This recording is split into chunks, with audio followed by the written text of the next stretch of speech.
You see, when a man begins to, as we begin to navigate through this season, when we find out that we are unconcerned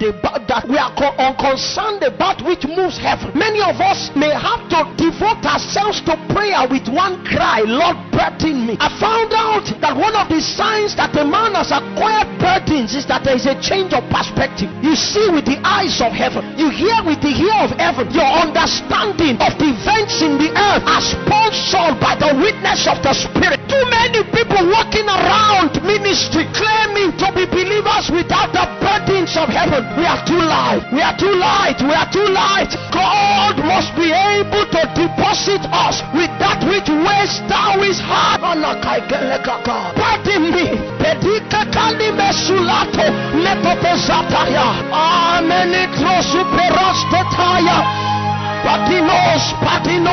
Patinos.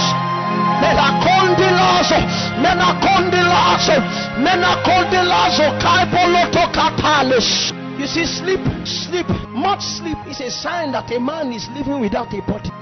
It's a sign that a man is living without a body. Because in the day that you are burdened, you lie on your bed, and sleep refuses to come until you have trust that measure that is apportioned to that season. When you see people lazing around, it's because they don't have burdens. Because burdens are not just weights in the spirit, they are nails that lock men into posture.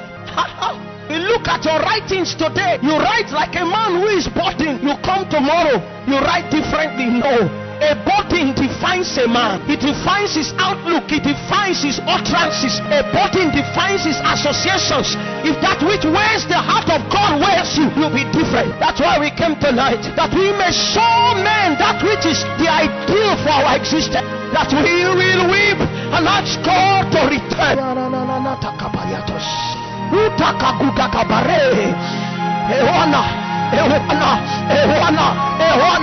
Sapolate, Peratetale, Sopaneteda, Patete Motanades. Hold it. Is there anyone currently walking on the streets now that Jesus did not die for? Is there anyone currently walking on the streets that Jesus did not die for? Is there any young man sitting in front of a herbalist trying to secure wealth in the future that Jesus did not die for? Is there anyone in a brothel right now waiting for customers that Jesus did not die for? Is there anyone in a drinking joint tonight that Jesus did not die for? Does it touch you? You were sent to touch God, so that we will make God atmospheric. A few years ago, we watched the movie of St. Patrick. We saw how one man stood for God and influenced the territory. You see, whether you live for God or you do not live for God, when your days are summarized, the story of your stewardship will be told. What will be written concerning you? I am not conscious of that which men write concerning me, because their perspectives are going to be skewed. My question is, what will heaven say about me? When I stand before him who loved me so much and died for me, what will be the statement that defines my stewardship? How many have been preserved because you have been saved? Thank God because you are saved. How many have become safe because of you? Can you do to us what you did to the men of old? Can you beat us into shape like you beat them into shape? That in the day that we meet you, we will not meet you empty-handed.